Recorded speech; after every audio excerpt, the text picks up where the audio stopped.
Luke here for Papa Bear Adventures. Welcome to our final part of our 2023 PC build.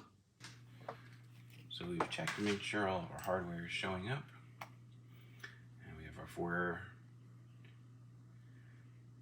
sticks of RAM, our processor, we have our hard drive.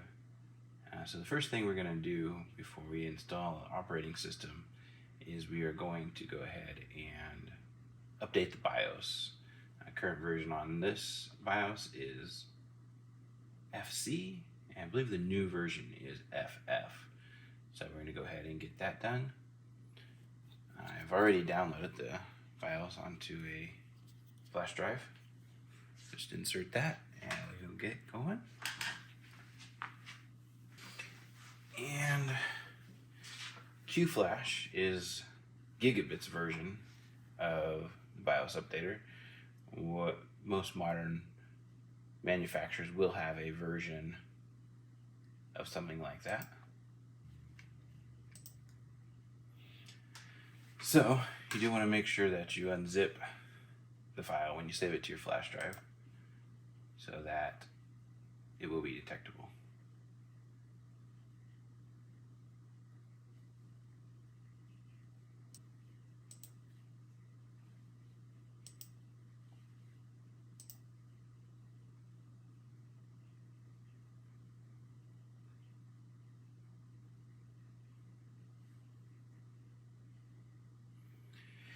And once you've selected it properly through the QFlash, you'll notice that it has what your BIOS will be updated to, going from FC to FF, the version of BIOS that it was on there previously, or the date of the version of the BIOS previously, and the date of the new BIOS when it was released. And start. The system will shut off and restart. May even do it multiple times. And this will take a little while, so we're going to go ahead and get that going and let it go through its process.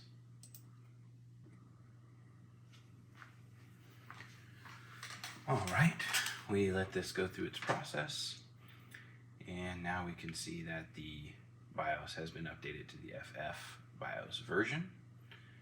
So we will install the operating system.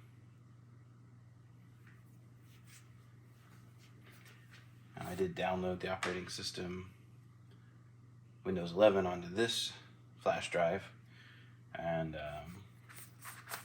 I do have this purchased Windows 11, which comes with a flash drive inside as well.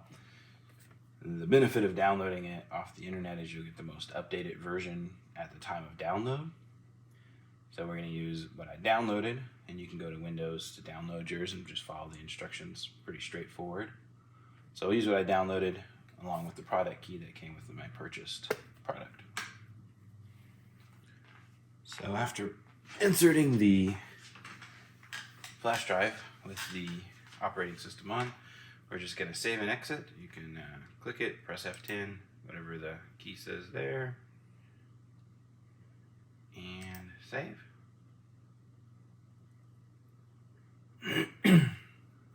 And it should boot into the Windows installer.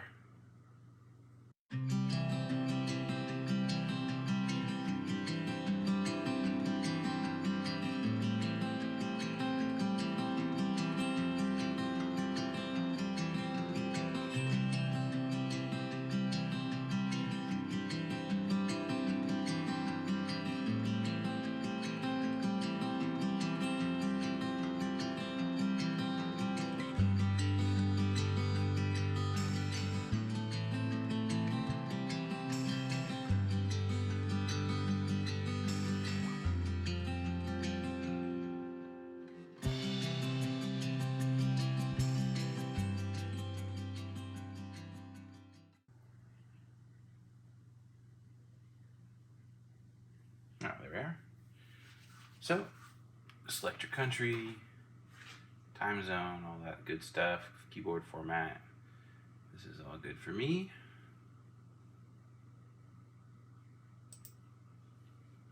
And install now.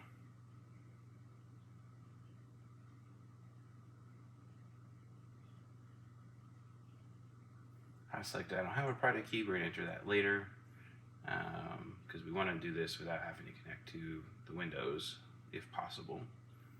So we're going to do it with home. 11 home. Make sure you read all this information, accept. And it's detecting my drive and my USB where the installer is. So we're going to put the main drive.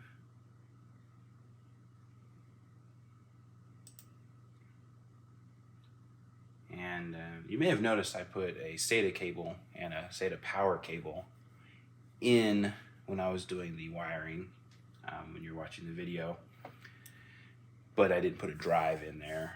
And the reason for that is I only wanted to have the one drive attached during the installation, and I have the other drive, the other SATA drive I'll be using is in the old system. So once everything's up and running, I'll go ahead and just take that out of the old system, connect it to the SATA cable and the SATA power, and that'll be mostly a storage drive used for raw footage and completed videos. But I didn't want to risk accidentally wiping everything I have on that drive, installing the operating system during this process. We'll let this go through its process and we'll catch you up when it's ready.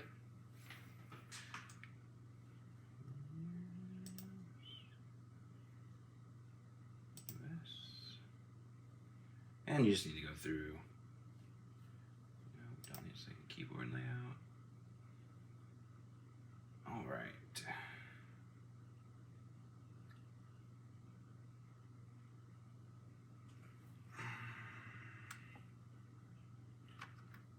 What I'm doing here is just bringing up the command prompt, trying to bypass connecting to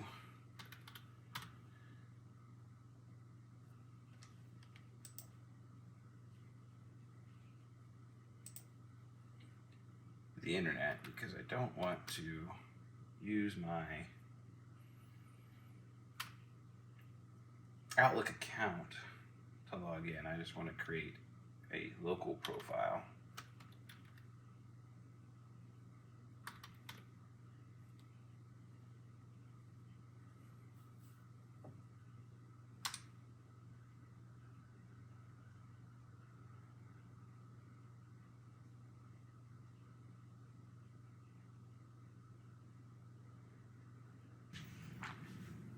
All right, I'm gonna try this again. Once you get it to the point where it reboots after the initial install, you can remove your media from your flash drive. And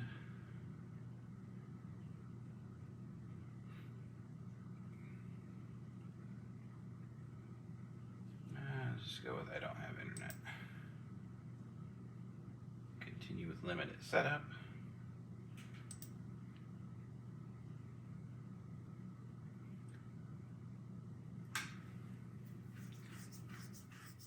And you can name your computer, enter your password.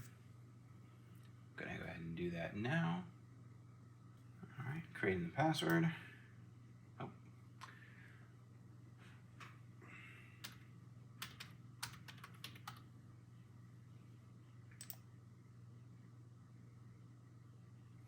And some security questions, let's take care of that. All right, got the security questions answered. And privacy settings, let's see. No, I don't want to use location service. No finding my knife. No diagnostic information. No tailored experience. No advertising identity. Basically, I'm just turning off everything that will personally identify me on the internet. Read through these and make your own selections based on your personal preferences.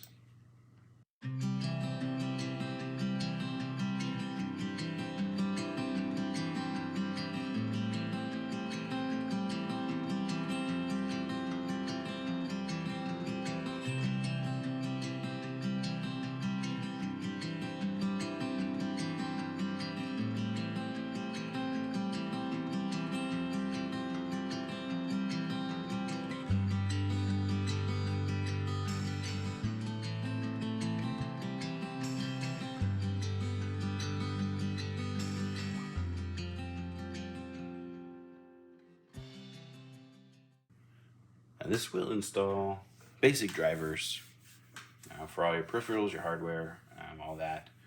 So you will get basic driver installation. Once the setup process is complete, you will want to go ahead and install updated drivers for your hardware, your peripherals. Make sure that you have your drivers up to date.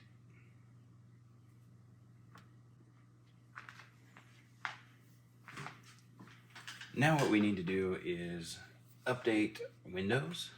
So you may notice if we go into Windows settings, Windows update,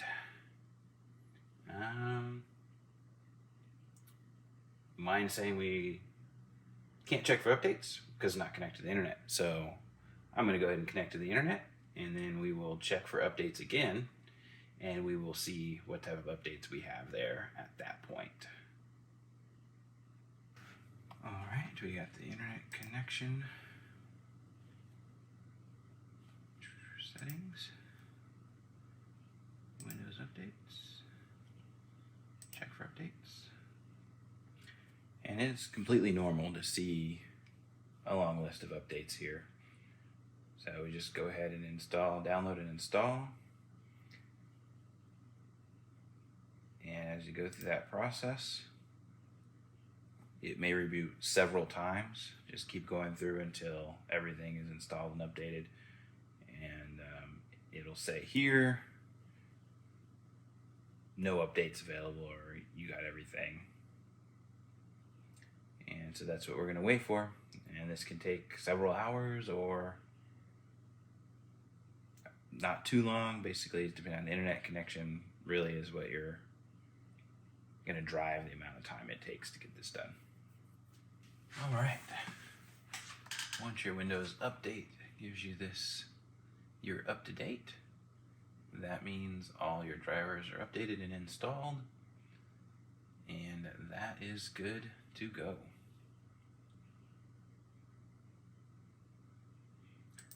Something I said we'd come back to is getting your RAM up to the right speed. We'll go ahead and do that now. So I'm just going to restart and go back into the BIOS, mashing the delete key to get back into the BIOS.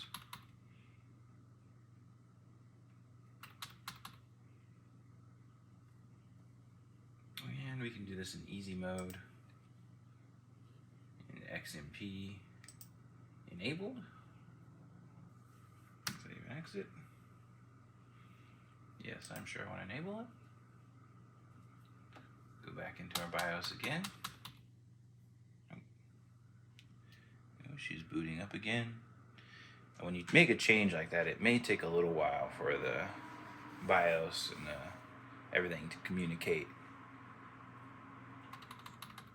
and get back up to a connection. So it may even be slower on your reboot.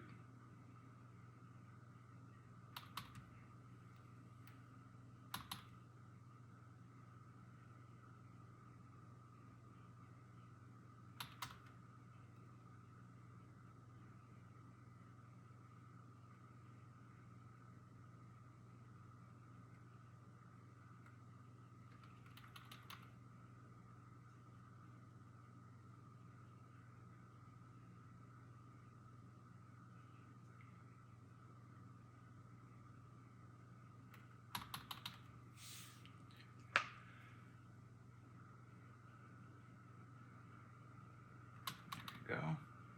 You may have noticed that it took considerably longer to reload than the last two restarts. And it's still going through that process, and I missed the BIOS launch window. So I'm going to go ahead and just restart again. And launch into the BIOS there.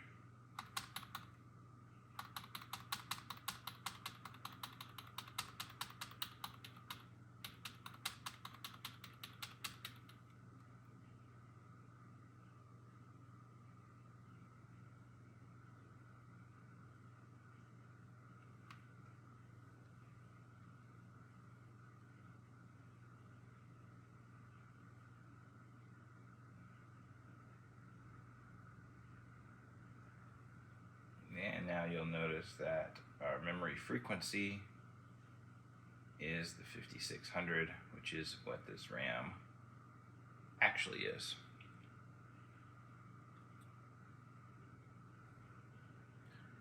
And boot back into Windows. You will want to download and install updates for your graphics card from a graphics card manufacturer, as well as any utilities from a motherboard manufacturer if you have, onboard LEDs, anything like that. I am using the H150i, so the iQ software for controlling the pump and the lighting system is something that I'll install.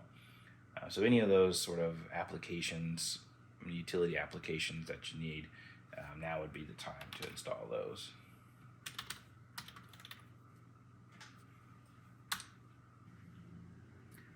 I did want to mention that you will need to enter your Microsoft product key when prompted. I hope that you enjoyed walking through this process with me as much as I enjoyed the process itself. Hopefully you found something useful, some information. As always, we appreciate your comments, and we hope that you'll see more of us. Mind how you go.